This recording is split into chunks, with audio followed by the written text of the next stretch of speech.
Good day everyone, I am Michael, the moderator for this webinar. I welcome everyone for today's webinar, which is Active Shooter Training 2024. I would now like to introduce our presenter for today, Joe Cannon. Joe Cannon is a highly experienced environmental health and safety EHS and human resource HR professional and management consultant with over 25 years of experience. He received a green belt in Six Sigma Lean Manufacturing in 2005, Masters in Business Administration MBA with a Human Resource Management concentration in 2007, and Certified Safety Professional CSP in 2011. I would now like to hand over the floor to the speaker. Over to you, Joe. All right. Well, thank you so much. But we got a very timely and important topic to cover. And unfortunately, in this day and age, this training is necessary. One of the key takeaways that I want to start off with is that just like we do, most if not all organizations do, for emergency action plans, that includes, things to do with like fire, inclement weather. We have procedures, we do training, we do drills to make sure employees are accounted for, they can evacuate the building, specialized roles for like maintenance and engineering, having to shut off equipment or be able to do that is needed. Well, we have to have that for active shooter and workplace violence. And that's one of the first things I want to start out with. So let's go ahead and get started. Why is this important? Hopefully by the time we're done today, it's going to raise your eyes and raise awareness. And that's the goal. Active shooter events are occurring more and more frequently. They're happening both on the job and off the job. It's important to have an idea and a baseline on why. Homicide is the second leading cause of death on the job.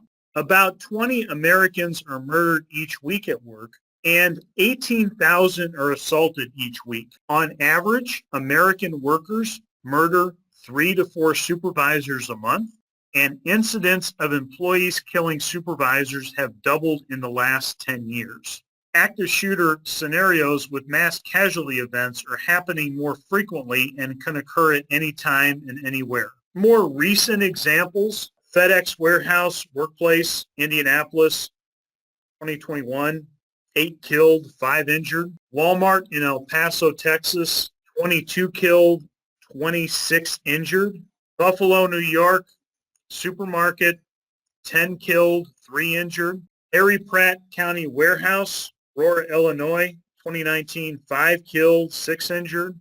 And knowing what to do can and will save lives. That's critical. Training your staff for an active shooter situation. So an active shooter is an individual actively engaged in killing or attempting to kill people in a confined and populated area. So to best prepare for this is, first of all, to get out of the mindset that it can't happen here, to create an emergency action plan, emergency preparation plan, whatever you want to call it. We can use those terms interchangeably, and conduct training exercises. What is workplace violence? Well, it's an act of aggression, which includes the use of a credible threat of physical force. So some warning signs. So aggressive, intimidating, or bullying behavior. History of violence, whether outside the workplace or at the workplace. Some warning signs continue. No conflicts or hostility toward coworkers or supervisors. So these are warning signs. Early intervention or diversion for treatment with a mental health care professional can help save lives and prevent workplace violence incidents from occurring. Elements of a workplace violence scenario. So you have a toxic work environment, you have a troubled employee, and you have a trigger event.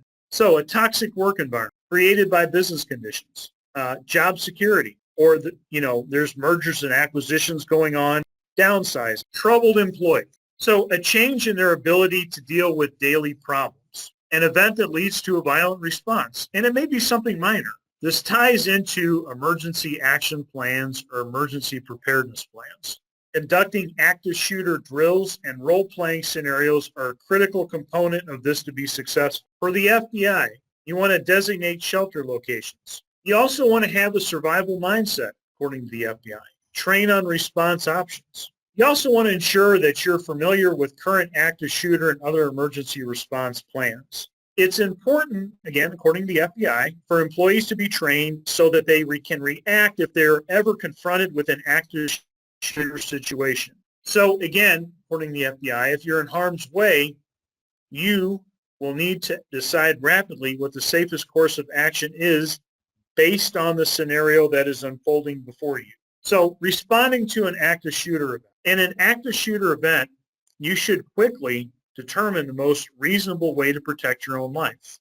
And this is where the run, hide, fight model comes into play. If you suspect a potential active shooter situation, you, meaning you individually, your leaders, and everybody else in your facility must quickly determine the most reasonable way to protect your own life. If there is an accessible escape path, attempt to evacuate the premises. Be sure to warn others not to enter an area where the active shooter may be. Hide. If a safe evacuation route is not possible, find a place to hide where the active shooter is less likely to find you. And then hide. So you don't want it to be a trap or restrict your options of movement. Only as a last resort, only when your life is in imminent danger, should you attempt to incapacitate the shooter by acting with physical aggression. All right, assisting emergency responders. So when possible, provide the following information to law enforcement officers or 911 operators or dispatch. A physical description if you happen to have seen him or them. Right now, the primary goal of law enforcement is to come in and neutralize the active shooter, eliminate the threat. Officers may arrive in teams with tactical equipment such as vests, helmets, and rifles. Employees are likely to follow the lead of managers during an emergency. Be very familiar with your emergency action plan and be prepared to do the following. Remain calm. Take immediate action. Follow your plan. You have to hide, go to a pre-designated area. Recovery. An incident's consequences must be handled properly and lessons learned must be analyzed. To facilitate effective planning for future emergencies, analyze the recent active shooter situations for lessons learned, create an after-action report, refine the emergency action plan, and conduct training. That's a lot of information to cover in a short time.